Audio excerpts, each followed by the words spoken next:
네, 사법농단 재판을 취재해온 김채린 기자와 좀 더 얘기 나눠보겠습니다. 김 기자, 일단 재판 개입은 있었다는 거잖아요. 구체적으로 어떤 일이 있었는지 설명을 좀 해주시죠.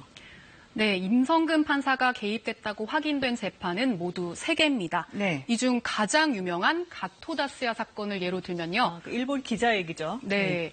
그 사건 판결이 선고되기도 전에 미리 판결 요약본 일부를 보내달라고 재판부에 요구한 뒤 직접 첨삭을 해줬습니다. 그럼 자기 이름으로 나가는 판결도 아닌데 손을 댄 건가요, 직접? 네, 판결문 자체가 아닌 판결 요약본을 수정한 거긴 하지만 네. 결국 영향을 미쳤다고 볼 수 있습니다. 대통령을 피해자로 하는 명예훼손죄의 성립을 함부로 인정해서는 안 된다는 문장이 있었는데 청와대에서 서운해할 것 같다는 이유를 들어 삭제했고요. 판결 이유도 바꿔달라고 했습니다. 결론을 뒤집은 건 아니지만 재판 개입으로 인정된 거죠. 그런데도 이게 헌법상으로는 죄가 되지 않는다는 거죠? 네, 그렇습니다. 검찰은 임 판사가 직권을 남용했다고 했는데요. 그래서 재판에 개입했다는 건데 알고 보니 애초에 남용할 직권, 그러니까 재판에 개입할 권한 자체가 없었다는 게 재판부 판단입니다. 권한이 없으니까 남용할 수도 없다는 거죠. 재판부는 그 누구에게도 재판에 개입할 권한은 없다고 덧붙였습니다.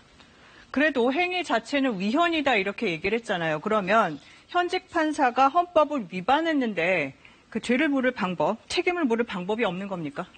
네, 재판부는 재판 개입이 징계 사유에 해당한다고 인정했습니다. 네. 그런데 임성근 판사 사건은 이미 징계 시효인 3년이 지나 이조차 불가능합니다. 결국 이 판결이 확정되면 법관 탄핵 외에는 책임을 물을 방법이 없는 상태입니다. 이게 사법농단 사건과 관련해서 첫 번째 무죄가 아니잖아요. 벌써 세 번째 무죄인데 우리가 이렇게 주목을 하는 이유가 양승태 전 대법원장 사건에 영향을 줄까 이것 때문이지 않습니까? 네, 그렇습니다. 앞서 대법원 재판 자료를 유출한 혐의로 기소됐던 유해용 전 판사, 그리고 영장 재판에서 알게 된 수사 기밀을 법원행정처에 누설한 혐의로 기소됐던 판사 3명도 모두 1심에서 무죄를 받았습니다. 여기까지는 양 전 대법원장 사건에 주는 영향이 제한적이었는데요. 네. 하지만 오늘 임성근 판사 사건의 무죄는 사법농단 사건의 가장 본질적인 영역이어서 의미가 남다릅니다. 사법농단하면 가장 먼저 떠오르는 게 있잖아요. 재판 개입. 그렇죠. 네, 이 재판 개입은 양승태 전 대법원장의 직권남용 행위 중 상당 부분을 차지합니다. 그 공소장을 보면 직간접적인 재판 개입이 10건이 넘거든요.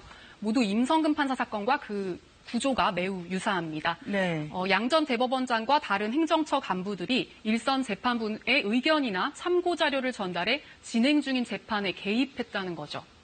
각 사건의 재판부가 다르기 때문에 꼭 오늘 같은 판단이 나오리라는 법은 없지만 사법농단 사건에서 검찰이 세운 직권남용죄의 틀을 부정한 판결이 오늘 나온 이상 양 전 대법원장 측이 유리해진 것은 분명해 보입니다. 검찰은 궁지에 몰린 셈인데 항소하겠다 입장 밝혔죠? 네, 오늘 판결이 무죄 쪽으로 무게가 기울자 법정에 나온 일부 검사들은 망연자실한 모습을 보이기도 했는데요. 검찰은 입장문을 내고 이런 식의 판결이라면 인사권자나 상급자의 어떠한 재판 관여도 처벌할 수 없을 것이다. 이렇게 강하게 반발했습니다.